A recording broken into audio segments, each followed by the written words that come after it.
Welcome everyone. So my name is Maria, and this is our second installment of the Building Your Skills for the Future with Corey Welsh. And she is a senior enablement lead at LinkedIn, and Caroline Raffi, which is our VP here at Ducere Global Business School. And so this is, again, the second session of this, but we will go ahead and link the first session to our website. And and we'll probably do kind of a review, a rehash of that first session. So welcome all, and please feel free to share this. Enjoy. Thank you, Maria. Good morning, everybody. Good afternoon from wherever in the world that you're joining us. My name is Caroline Raffi. I'm a VP of Enterprise with Ducere Global Business School. For those of us who don't know us, a little bit about Ducere. We design and deliver the world's most industry-applied university degrees that focuses on advancing students' careers. We believe that everybody should be able to have access to quality higher education. And because of that, we help our candidates overcome three major barriers that are time, cost, and relativity. Our programs are 100% online, no exam, affordable, and our students learn from over 250 world leaders. And we are a social enterprise, and we provide education to young kids in 27 countries in Africa. And it is my pleasure to introduce Corey, and I'm going to read because I want to make sure that I'm not missing anything here. Corey Welsh is a senior enablement lead at LinkedIn. As a connector at heart, Corey loves to inspire those around her to maximize their potential by fostering community learning and growth. As a global sales enablement lead at LinkedIn and frequent event speaker, her aim is to help LinkedIn members and LinkedIn talent advisors to leverage the platform for maximum connection and fulfillment. After consulting HR professionals on how to maximize LinkedIn for their business, Corey switched to coaching sales managers and other consultants internally. Meanwhile, she became a casual career coach, helping others grow in their current role, move abroad, or make a pivot. Corey is also an advocate for gender equality and women leaders in the workplace, and she's an active leader of the Women at LinkedIn and USC Trojan Women Network. That's just really exciting, and we definitely share that passion. With that, I would like to hand it over to Corey. Well, thank you, Caroline, so much. And good morning, everyone who I see on the line. We've gone ahead and we got word that the chat is not currently enabled. So we're going to turn on the chat feature so that you all can share your Q&A. We can really make this a discussion. But for those of you who I've had the honor of meeting in person, it's great to see your familiar names. So like Caroline said, I am a longtime LinkedIn customer coach and now a sales coach. But I moonlight as a career advisor, and that's why I'm so passionate about partnering with Ducere, because we have the same mission to really help professionals both at the start of their career or at the midpoint or an inflection point in their career to make a transformation. And so what we're going to do today is we're going to talk about 3 different ways that you can use LinkedIn to build your skills for the future of our economy and the working world. Now, in order to do that, there are 3 key principles or ways that I think you can harness LinkedIn, but that require 3 questions we must ask ourselves. So I want everyone to go ahead and get out your piece of, notebook paper, grab a pen if you haven't already, or you can load up the LinkedIn mobile app and follow along right during this session, because we want this to be actionable and no time like the present. Who has a bunch of extra time lying around to update your LinkedIn, right? I'm sure many of us joined this session because we've been procrastinating on updating our career story on LinkedIn. So I downloaded the mobile app so that I could follow along as well. And what I want you all to consider are these 3 questions, because as we know, the skills-based economy of the future really requires us not only to build and harness new digital skills, but 2, I would say it has required us all to stand out among the most competitive talent market that has ever existed in our lifetime. So my first question is, why are you on this call today? Why are you on LinkedIn? Is it because you want to find a new job? Is it because you want to find new clients or potential prospects one day because you're starting your own coaching business? Or is there a different reason? And you haven't quite figured that out yet, I think most importantly is to ask yourself, like, what do I want to get from my network on LinkedIn? And And we then can the second question, interactive, right? Like we can, if anybody's, has tried, I'm sorry for interrupting you, Corey, but I'm thinking if someone is thinking, well, I'm not, to your point, I'm not really looking for a job. I just launched a new business and it's uncomfortable. If you have any questions, feel free to be interactive, participate, and put your questions, concerns in chat. Sorry.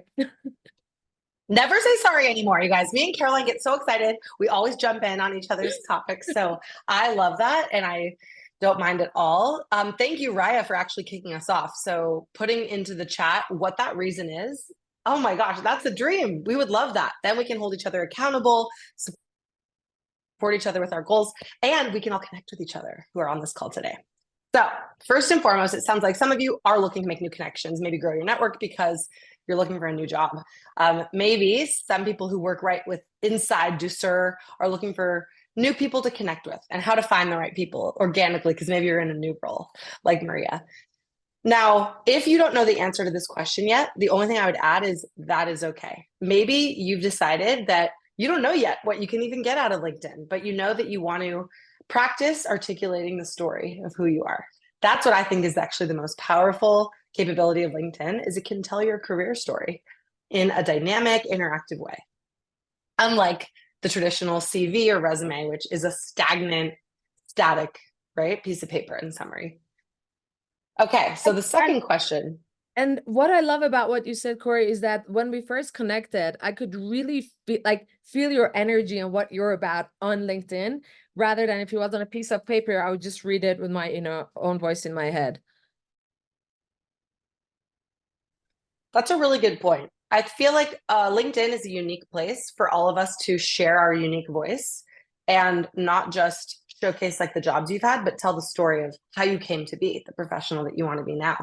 Or maybe in the case of a new person who added, thank you, Stephanos, you're looking to make connections with people that you already do know, like your colleagues in your graduate school program, but you've really never had an online repository of your network. So you're trying to flex that muscle by connecting with people, which will help you so much in the future as you evolve through your career and move cities.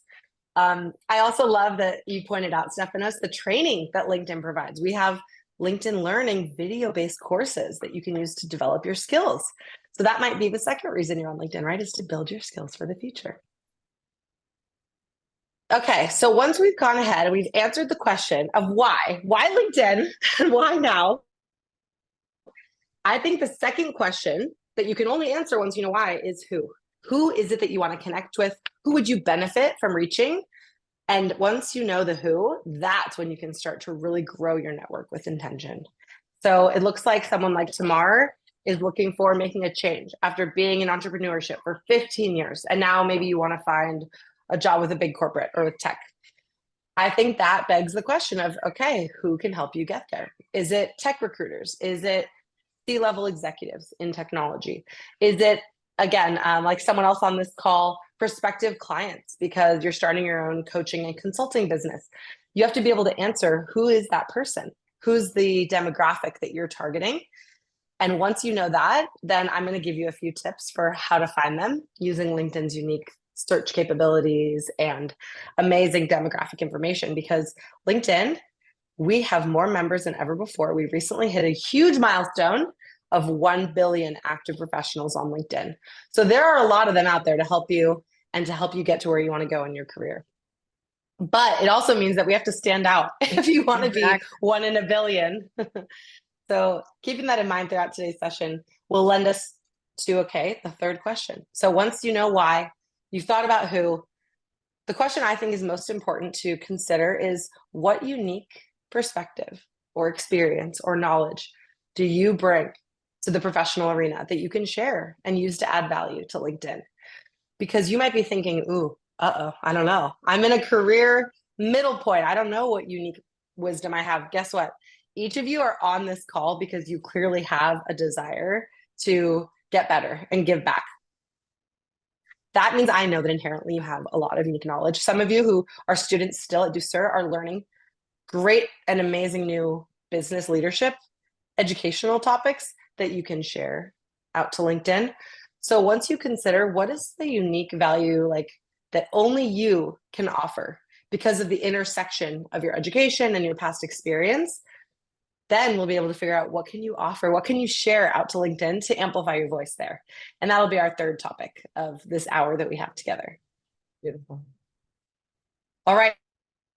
Is there any other reasons for why you might be on this session today, or why and who you want to find on LinkedIn? Go ahead and throw it into the chat so that me and Maria and Caroline can all get a sense of whether or not this is a helpful discussion. Thank you, Tamar, Stefanos, and Raya for sharing so far.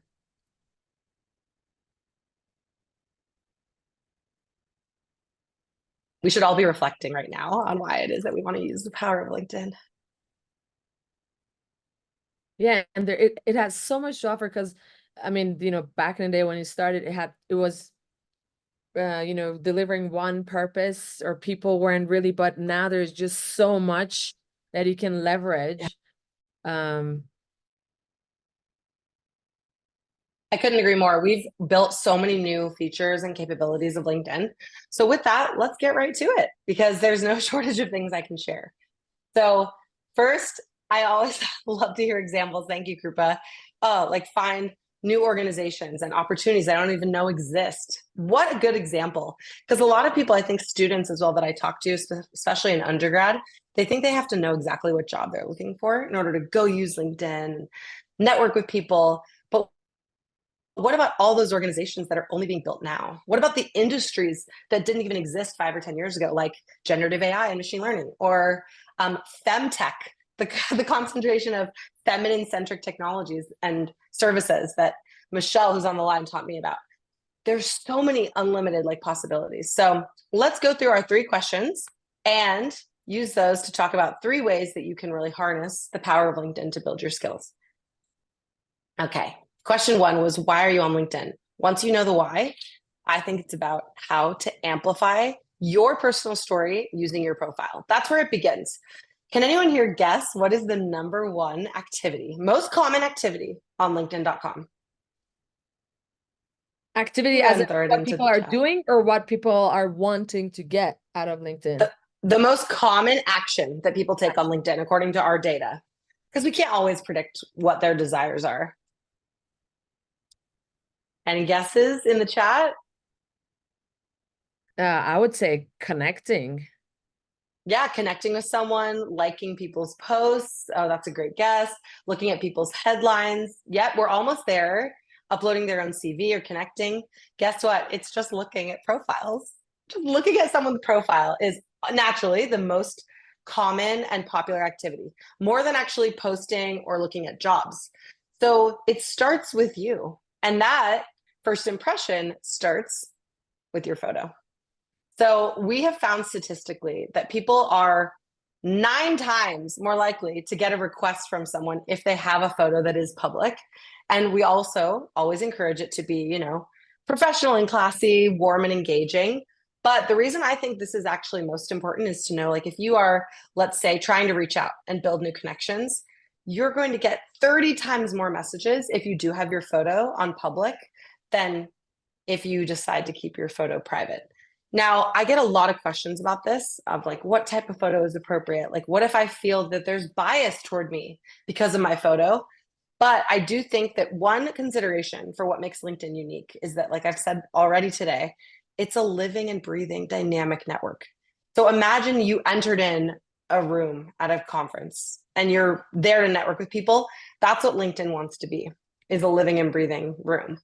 So in order to show up as your best self and offer that first impression, I think it's important to have a photo that you feel is representative of you. So it doesn't mean you have to go get professional headshots or wear a suit. I always recommend consider just using a high-grade iPhone and you'll be fine with the portrait mode, but making sure that it's warm and maybe you have a smile included, or maybe you're trying to break into a new industry. So your dress code should reflect what's appropriate in that industry. If you're trying to leave business school and get a job in finance, maybe you should put on a tie. I think all that matters is, again, where are you trying to go with your LinkedIn? And my old CEO named Jeff Weiner at LinkedIn, he used to say, dress for the role that you want, as if you already have it. If I you do was that in your photo, it'll help you embody that professional that you want to be. I love what you said about bias and people being, concerned about that, which is valid.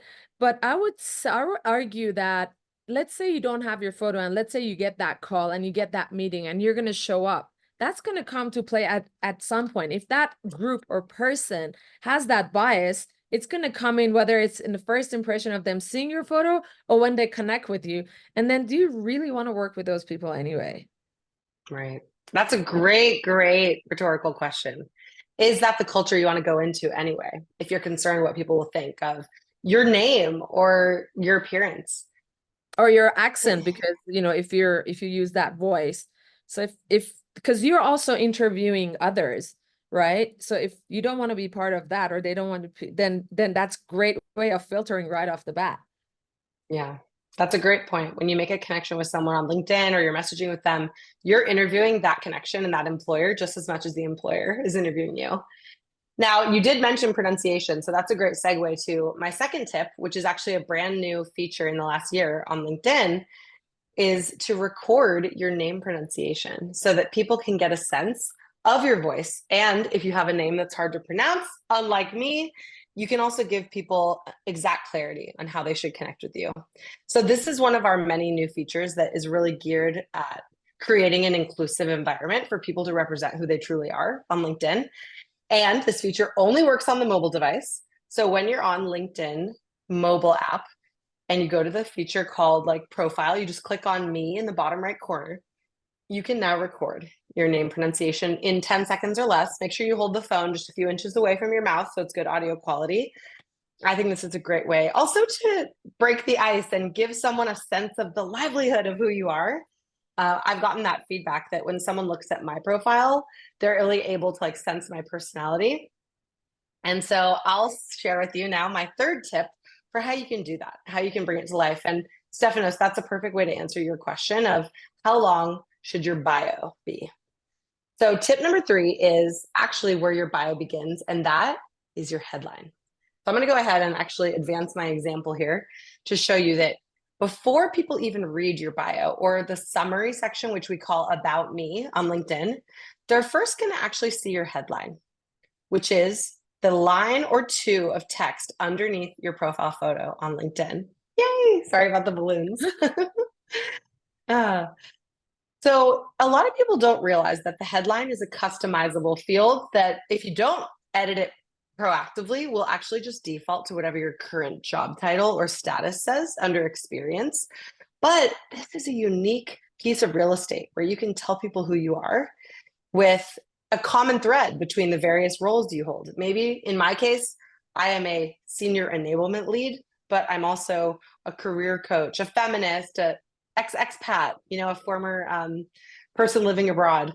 I also am an alumna of, a Los Angeles-based university. So I've included all these little components of my personality in one sentence. And this is where I think most viewers on LinkedIn actually start.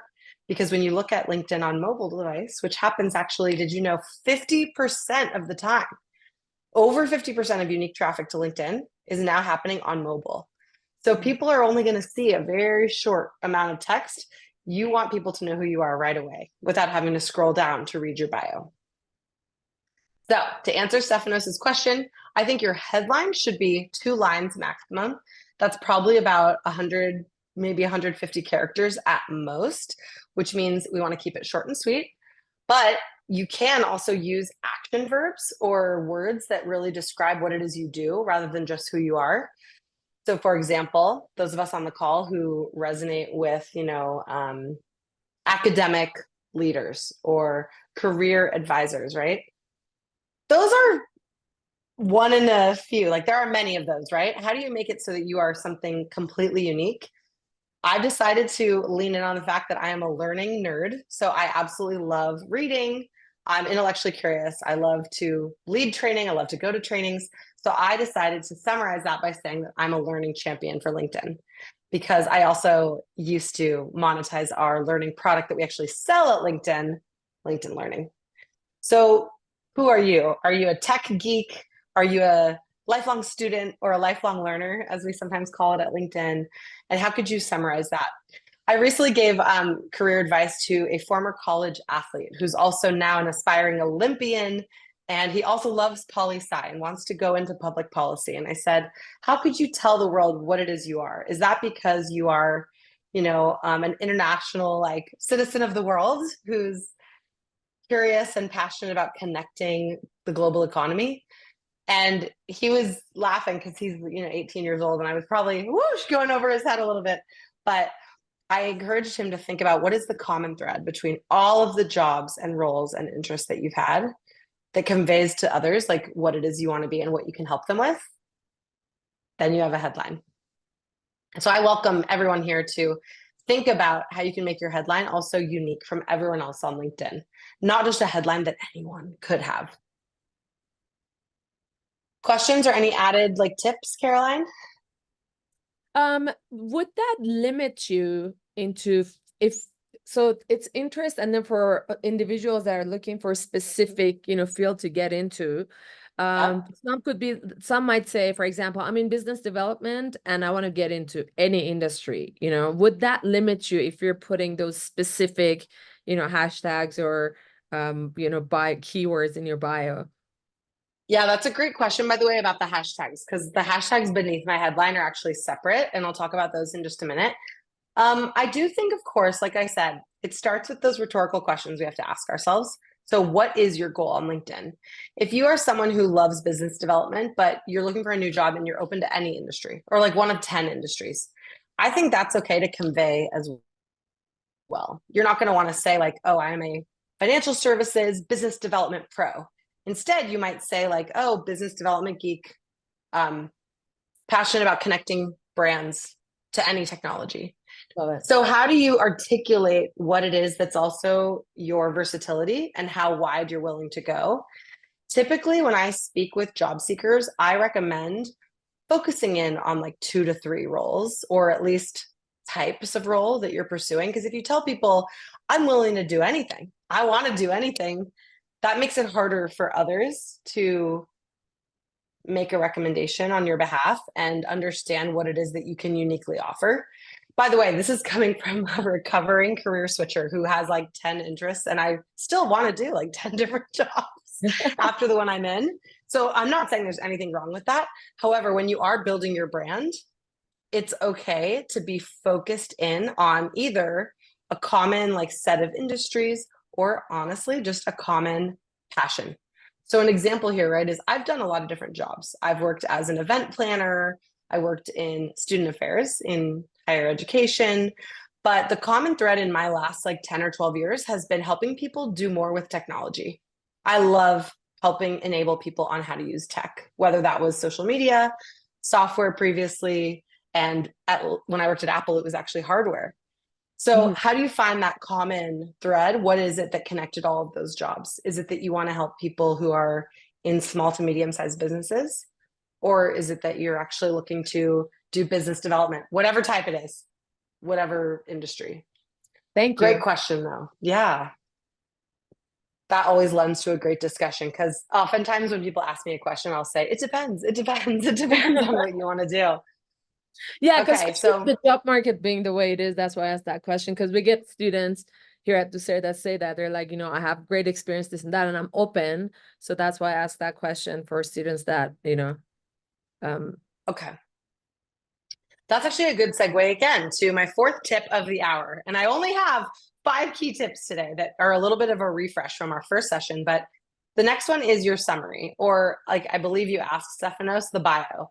Your summary is where you can extrapolate a little more than your headline on what it is that you've done, you're currently doing, and you want to be doing in the future. So this is where I also think it's okay to talk about your cumulative accomplishments instead of saying what it is you do right now. So an example here for someone who is, let's say, attending Ducere and making a career change. This person's summary says, as a sales leader for over 25 years, maybe this person, by the way, has worked at 5 different companies. They say that I'm passionate about connecting customers to solutions that help them grow their business. There it is again, that common connection. I would not recommend using this field to just repeat what's already in your experience below it. This should be summative. It also should be in the first person in your own voice. Another point that I love here, a tip, is focus on your accomplishments, yes, but also your aspirations. So how do you connect what you've done in the past to what it is that you want to do going forward? Especially if you are in a searching moment where you're looking to become a new type of professional or become a business owner. This is where I think it's great to say, you know, as a 25-year leader, I'm looking for ways that I can help teams be more productive and successful. There's an amazing video course on LinkedIn Learning, which I constantly am recommending because one of my colleagues who sent it to me said that it's a formula for how to write your elevator pitch, how to basically write a summary of who you are with 3 steps. I already summarized them briefly, but it's where you've been, where you are today, and where you're going. So I think that is a great, shortcut if you're having trouble thinking about how to summarize what it is you have done in your career, especially for those of you on the line who I know have done many different things so far. And if you can, take a stab at making that into 3 sentences max, then people don't have to scroll too far down to read your summary and understand who it is you are. But always first person. And sprinkle in something that they wouldn't see in your experience, like your values or what it is that you think is most important to a company. My bio on LinkedIn is where I say, I'm an avid feminist and I'm actively involved in several women's organizations and I love helping women flourish in their careers. All right, thank you for the real-time feedback in the chat. Michelle, I'm so glad that resonates. And by the end of this session, I will send you all a link to that course.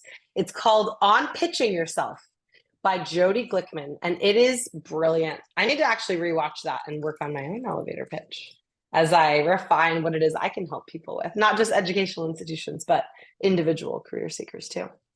Wonderful. So I was we are just in the chat, how can we access that LinkedIn course? But you said that you're going to share it with us.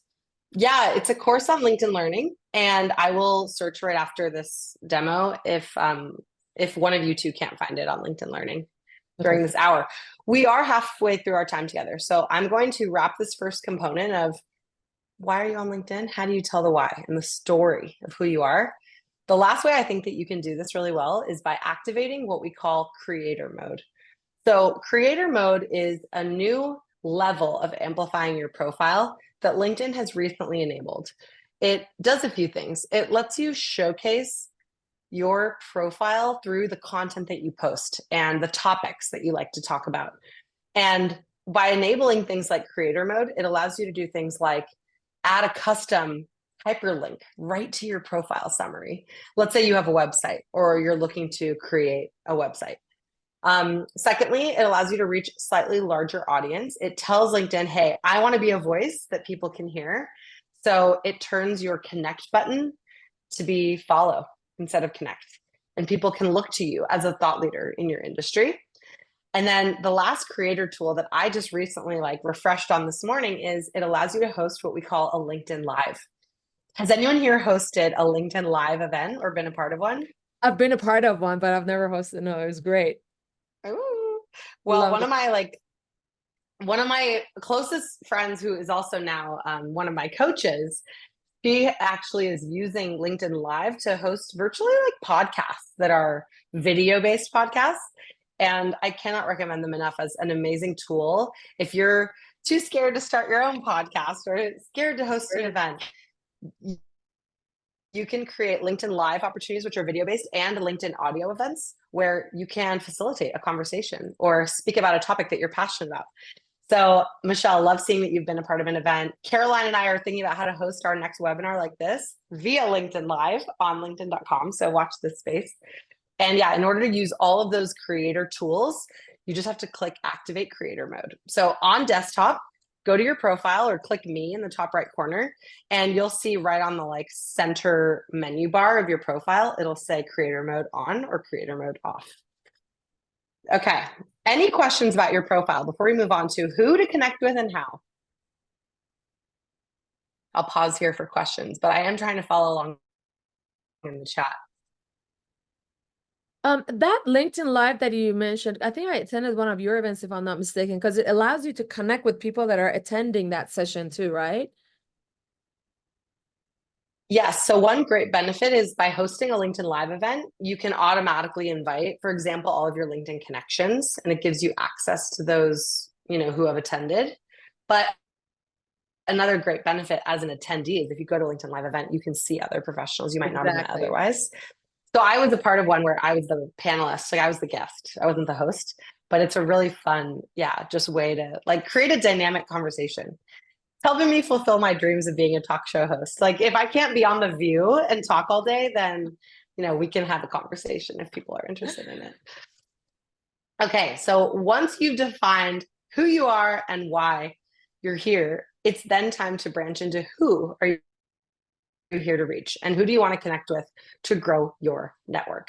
Now, growing your network doesn't just benefit you, it also grows your reach and the audience that you can share your wisdom with. So if you're ever feeling like, oh no, I'm being too vain on LinkedIn, I'm being too selfish, just remember that the benefit of sharing your unique knowledge on LinkedIn is that other people get to learn from your unique education or experience. And this kind of altruistic motivation really helps me when I'm deciding whether or not something is appropriate for LinkedIn. I think to myself, wow, I just learned a really good lesson through this feedback session I had with my manager. I'm kind of shy to share it, feels vulnerable, but actually it could be really valuable to someone else who's never been through this type of feedback. So I always err on the side of share it. And how do you share? The only way to do that is by connecting with people to grow your network. So we're going to do an activity to make sure everyone's awake. I want everyone to go ahead and go into linkedin.com and grab the URL for your profile. So for example, I'll do mine right now. Go ahead, go to LinkedIn, click me or view profile, and then grab your URL. And I want you all to go ahead and put it in the chat so that we can all connect with each other.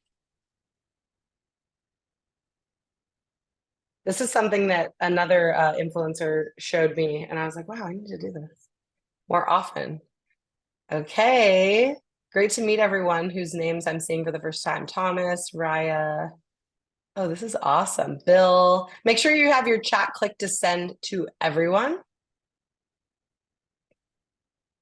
Okay, and then everyone take 1 minute to click on the profiles that you see, because if you don't do it now, you might lose the chat. Maria, Thomas. Ooh, I love doing this because then I also get to see great examples of profiles.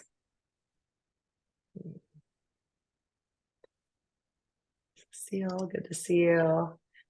Okay, everyone just gained at least 5 new connections. Thank you, Mark, Angela. Okay, so I'm going to go back to sharing just because I do have a few tips and screenshots that I specifically prepped for those of you who are students attending Ducere or alumni. But keep in mind, that's one great way to grow your network is share your profile link with people. I know some professionals who have put the QR code to their profile right on their business card. You can also go ahead and if you're feeling a little shy, but you want to follow up with someone that you met in person, let's do it. Just grab out your mobile device and say, hey, do you have 2 minutes? I'd love to get your LinkedIn details. I feel like that feels less awkward than asking them for their phone number. But if you didn't do it today by sending your profile into the chat, another way you can do this is by going to your university's alumni page, or in the case of many of you, the Ducere alumni page on LinkedIn. So I had to take a new screenshot, Caroline, because great news is we're now reaching upwards of 540 alums. Yeah. Last time we did a session like this about less than 3 months ago, we only had 450. So this is working. There's new students enrolling every semester. And what this does is it gives you access to all of the alumni of your institution, if you've ever been affiliated with one, by the way. So I think this is also highly underutilized when looking to network or find intros to, let's say, you're trying to find a new job. And I want to show you the power of that by telling you about a story of how I used this. So while I'm not an alumna of Ducere yet, I am an alumna of University of Southern California. And about 5 years ago now, which I can't believe, I was looking to make a move to Sydney, Australia. I had decided that I really wanted to make an international transformation because I had never studied abroad in university. And I knew that the clock was ticking if I wanted to have an experience where I just moved abroad for several years to grow my international experience. So I went to my University of Southern California page, which was USC's, and then I filtered by location. Oops, go ahead. So you can go ahead and you can type in a city, you can type in keywords, but I just chose to filter by the location, and I went to Greater Sydney area. And it turns out, as you can see here, there were over 300 alumni from my institution just living in Australia alone in Sydney. So the other great way you can use this tool is you'll notice there are other demographic details, right, available. So once I click Sydney, you scroll down, you could see, where do they work? What types of skills do they have? Like, do they have any other functions or industries? Like this section called what do they do? And so I was able to not only filter through and see who had been in the communication and media field, which is what I studied there, I was able to find 2 or 3 second degree connections who lived in Sydney, went to USC, one of whom, Ben Gutierrez, became one of my good buddies when I moved there. I reached out to him and said, I don't know anyone, but I'm looking to make connections. And then he introduced me to more and more connections who I still talk to today, 5 years later. So the power of the alumni network is real. And basically, Caroline and I want to invite you right now, if you are affiliated with Ducere, to make sure you have Ducere Global Business School listed under your education section. That's the first way that you become affiliated with this page. The second way that you can connect with people outside of just this session is by following like both influencers like the 3 of us and joining groups. This is one of my other favorite ways to find recommendations of industry leaders that you should connect with or follow. So I've included one of my favorite examples here, who's just simply a motivational female business leader, and she posts great content. Sarah Blakely, if you don't know her, she founded and created the category of Spanx. And guess what? I also have joined multiple groups over my time, from alumni groups to professional industry groups, but we have a new group that we want to encourage all of you to join as well. And that is the Ducere Global Business Alumni and Active Students Network. This will connect you to anyone who's ever been affiliated with Ducere. So I have the link here, and I will go ahead and I'll share it in the chat, Caroline. Is that okay? To encourage everyone who's here to join? Yeah, that's great. I appreciate it. Of course. I also want to reiterate. I'm sorry, go ahead. No, you go ahead. Add on to that. I also want to reiterate, so because we're talking about power of connection and connecting for our students, for Ducere students. So we have, because we get asked often if they can get connected with students that have experienced the program. So that's a great way for them to, to your point, connect with students that are currently attending or they've already graduated. But also, besides Ducere groups, depending on which program they're attending. So if you're attending University of East London, executive MBA program, or if you're attending global MBA in partnership with Rome Business School, you can also take advantage of those alumni networks. So, expand it as much as you can. More people, more connections you have, better it is. So again, it's cherry on top. You're part of Ducere Global Business School, and you can also be part of UEL or Rome Business School or College de Paris Alumni Network. Okay, that's amazing tips for those who are either maybe new to the program or even who are considering the program, by the way. You'll notice here, everyone, on my screenshot, that you can see examples of those alumni groups that Caroline's referencing. For instance, on the right-hand side rail of the university page for Ducere, you can see some of the other affiliated universities, depending on where you are enrolled in the program, that you have access to. So I believe you'll be able to see all of them, Caroline, here on the side rail, including like East London, New England. Does that look right? University of East London, yes. All right. And if you have any questions around how to go ahead and access or find some of these university pages, or maybe even some of the groups of which you want to be part, definitely reach out, and Caroline or I will help you find that. But for this group in particular, we knew that there was like a little bit of a lack of active members. So Caroline, is there anywhere else you recommend they go to get this information? I actually created a QR code for everyone. All right. I'm going to take a screenshot of this for...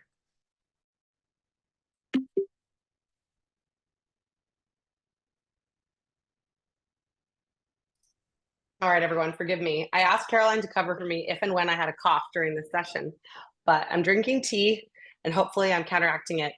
With our remaining third of the session, I would love to start talking about the third way that you might be able to amplify your presence on LinkedIn. And that is by asking yourself, what unique experience, right, and wisdom do you bring?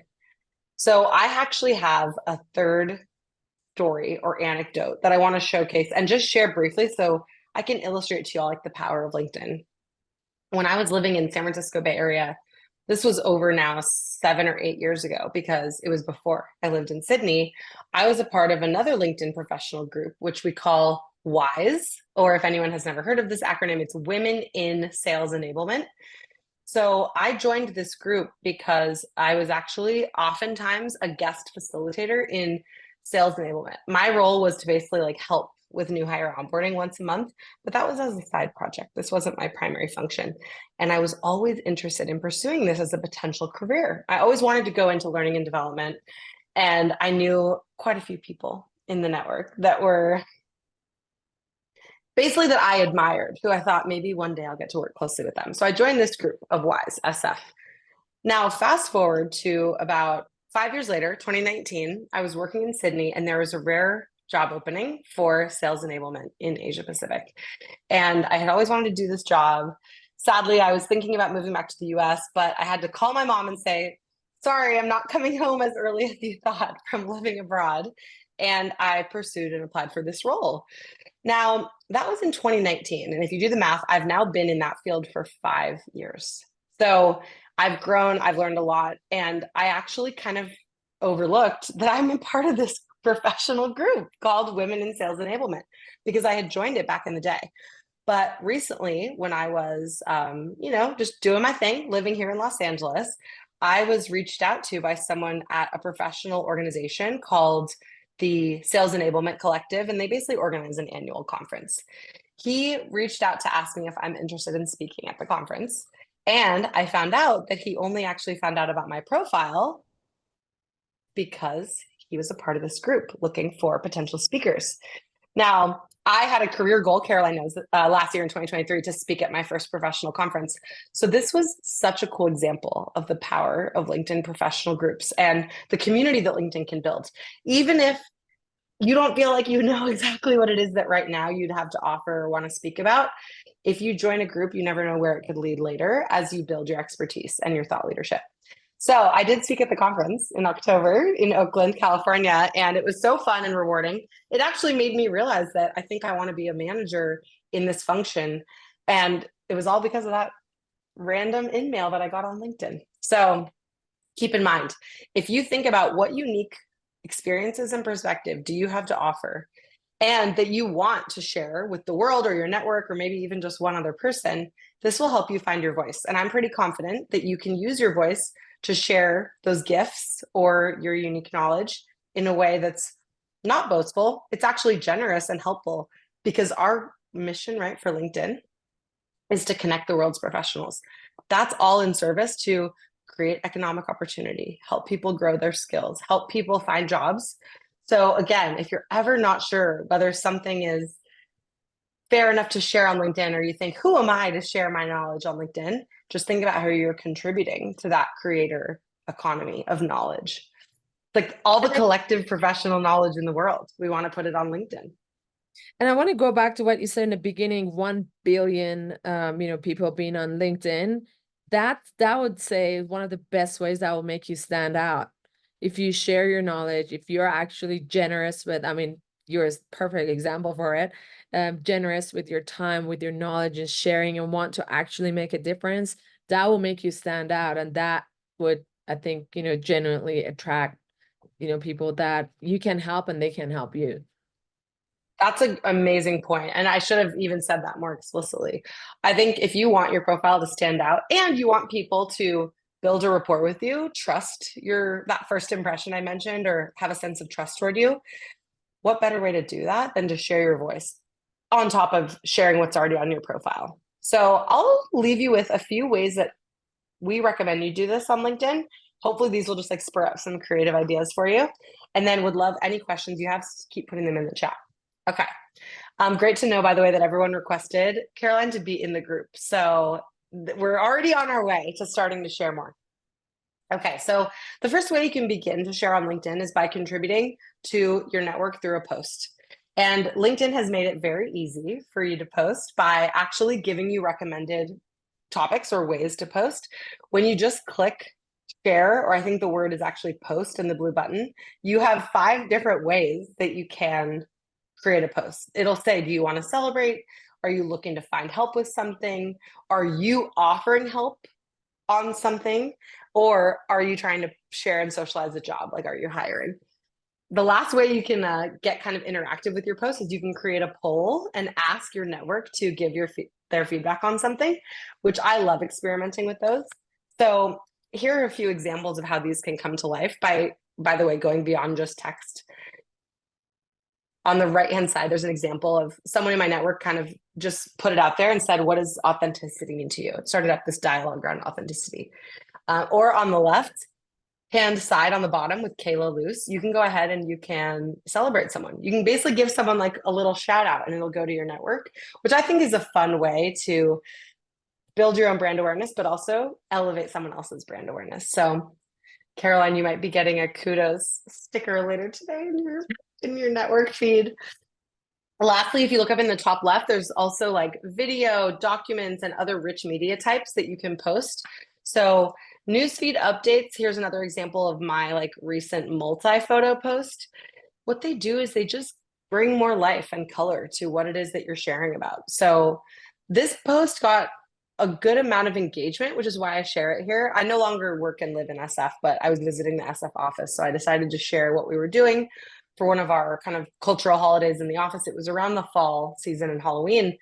And I think it's just maybe the idea that now that people work hybrid or in a remote world often, people love seeing what your workspace looks like.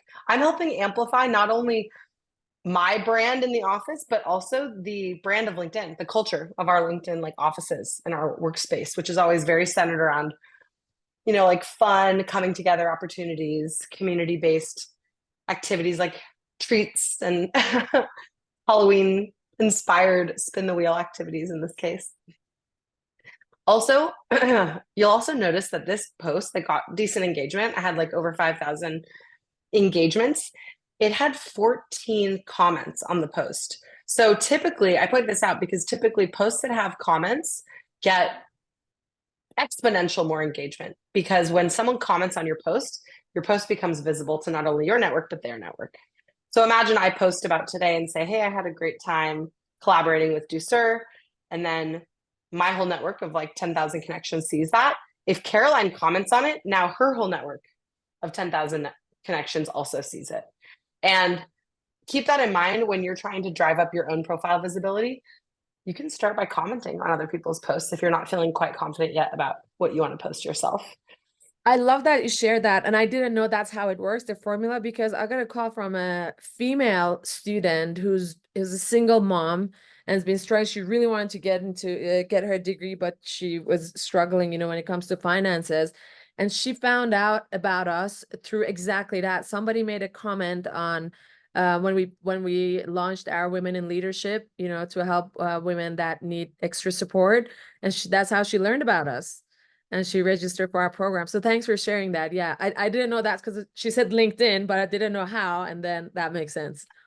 That does make a lot of sense now. So that's a great example too of like the power of just one person's comment. It might be helping even more people down the line that you don't even know directly.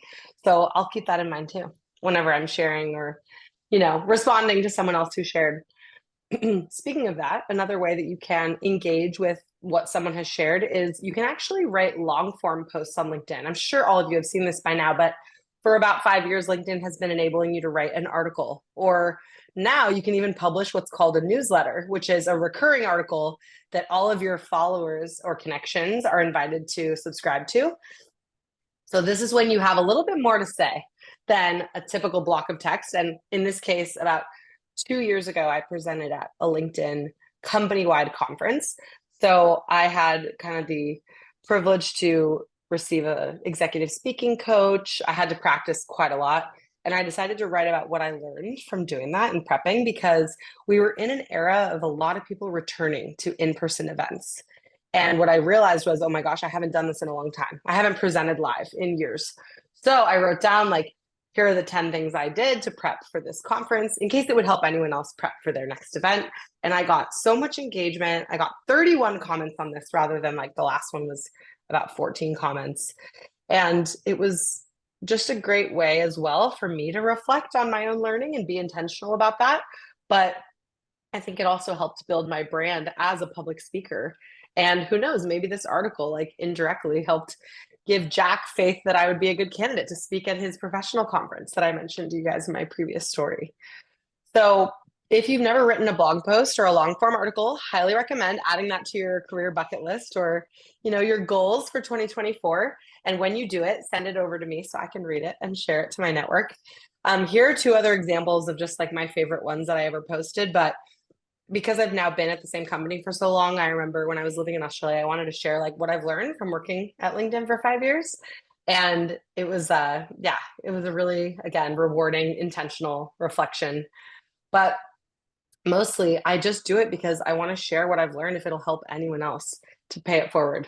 For example, when I moved to Australia, I wanted to share what I think helped me get through that in case there's one other person on earth who wants to be brave enough to move overseas. Now, if you're thinking to yourself, okay, I don't have any of these exact stories, like I don't know what it is I would have to share yet. I would say there are 5 steps of like thinking about where to start. And we include these in our executive presence guide to LinkedIn. So this is designed, by the way, for like senior level executives, but I want to use it to talk about just our 5 tips. One is talk about things that matter. Don't try to force topics that you don't have any interest in or any, experience with. I love to think about, okay, 1, what are things that you've been learning recently? Or 2, what are things that you want to know more about? All you have to do is be intentional. Like maybe you do like a little bit of research about generative AI, because Caroline and I on our last session talked about how ChatGPT can be kind of intimidating. Now that I've learned a little bit about how to use ChatGPT, I could post about, hey, what are 5 tips I've learned for optimizing your prompt for ChatGPT? Secondly, is interact authentically. So we already talked about this in regards to comments, but one way to drive like genuine interaction is comment on other people's posts. If you don't know exactly what it is you want to say yet, read an article that someone shared on LinkedIn and then reply back what your biggest takeaway was and quote it directly and say, wow, thank you so much for sharing that story. I loved reading it because.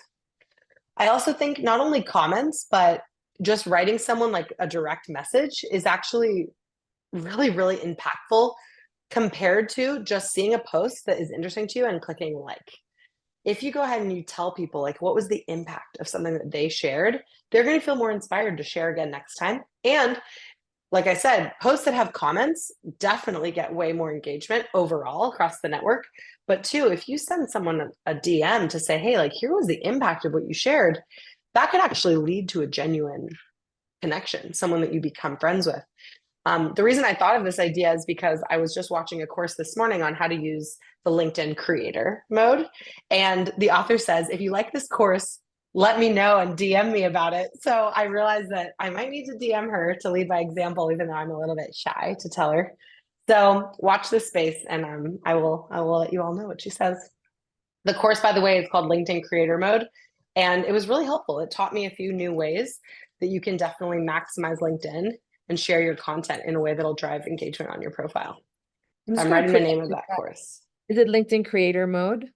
Yeah, Creator Mode, I think, on LinkedIn Learning. And thank you, by the way. I think, Maria, you shared another course up above via hyperlink. So thank you. Oh, thanks, Maria. Yay. All right. Now, tip number 3 is how can you most effectively drive engagement with your posts? I haven't said it yet, but does anyone have any guesses about what is the most high impact or usually high engagement type of post on LinkedIn? Is it a hyperlink or a picture or a poll? Yes. Oh my gosh, Michelle, I didn't even think of that one. Tag people to drive more engagement. Laura got it though. It's video.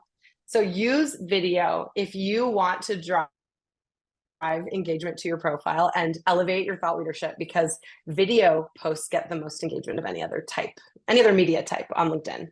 So you'll see an example I prepped for all of you was from last year, but when I first actually met Caroline, this was like a year and a half ago, I shared a video about this conference we were going to. It was a virtual summit called Female Disruptors. And we say that LinkedIn, like, video content is shared 20 times more than other types of posts. So watch this space. I might have to publish a video coming soon when my voice isn't feeling as stuffy as it is today. But a few other like best practices or ways that you could do that is keep your video like 30 seconds to a minute max. I actually don't know why this says 30 seconds to 3 minutes, because 3 minutes is way too long. We all know that from the culture of TikTok. Also, design your video for really like mobile viewing, because I mentioned earlier that most activity on LinkedIn.com is now via mobile device. So if you want to go ahead and, for example, consider publishing a video in portrait mode instead of landscape mode, you'll notice that you'll be able to see on screen my captions. See here in the bottom right corner that LinkedIn now actually auto-generates captions that you can edit once, I believe, on desktop if there are any typos, and you'll be able to see the whole image of my video without the captions cutting off the picture if you record in portrait mode. Okay, any questions about video, always feel free to hit me and put them in the chat. We are approaching our final few minutes, so I'll just leave you with my very last tip, which is don't just think about what it is you care about. Focus also on the topics that your audience cares about. So this goes back to, remember I asked, why are you on LinkedIn? Like, what are you trying to take away from LinkedIn, or what's your objective?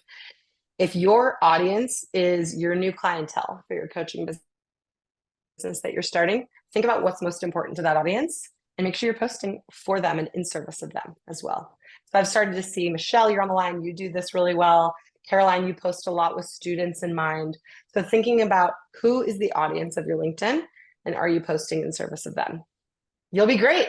And then last but not least, monitor what works. Look at the engagement levels you're getting. What types of posts get the most comments? So I asked this recently in prep for a session. I actually said to my network of teammates at work, I said, what's the post of mine that you remember the most from like recent years on LinkedIn? And they all told me one of my videos that actually was not my favorite, was not attractive. I was not wearing makeup the day I took the video. And I think that can be a way that you start dialogue as you be vulnerable and just be real. Your video doesn't have to be perfect or professional grade. I also love to ask questions in my videos and see if I can get anyone, replying in the comments below. So Michelle, thank you so much for asking. Said, do I have any self-confidence like boost tips to share video for the first time? Something that really works for me is, again, I try to think about what are the 3 things that I want to accomplish with my video. As anyone who has ever seen one of my videos knows, I love the power of 3. People cannot remember more than 3 things. So think about what are your 3 points or your 3 goals. Then number 2 is, how do you ask a question to your network so that it makes it about them and not about you? So for example, for me, like if I'm like, yeah, I'm here in my video today to tell you how to use LinkedIn, that feels a little bit all about me. But instead, if I phrase that slightly differently and say like, hey, based on my amazing session this morning with students from Ducere, I actually learned 3 tips for sharing video on LinkedIn. Would love to hear tips from all of you. So right below in the comments, what are your favorite tips for using LinkedIn? That makes it so much more fun and interesting. And it's a little bit silly. Maybe not everyone does that with their videos, but I love to point below in the video so that when I post it ultimately, people will be reminded of where to comment. And then Michelle, I'll think about what others I have in terms of confidence boosting. But my secret hack that I'll tell you all, because this is a safe space, is I always make sure I'm facing the window. I have a ring light here at my workstation, but always face the window when you're taking a video, and it gives you the best lighting of any ring light. Great, thanks for that. I know we're at time, so I'm going to pause here to tell you all that this is such an honor for me. I love talking about how we can leverage LinkedIn, how we can maximize it. So I'm always here for more questions as well if you want to connect. And I really appreciate you, Caroline and Maria, for making this possible in partnership with Ducere. Thank you. Thank you for always being so generous and kind and giving with your and sharing your wisdom and your knowledge. Thank you, Maria and Bill, for supporting us, and hope to see you all soon. Have a great rest of the weekend and keep in touch. Bye. Bye, everyone.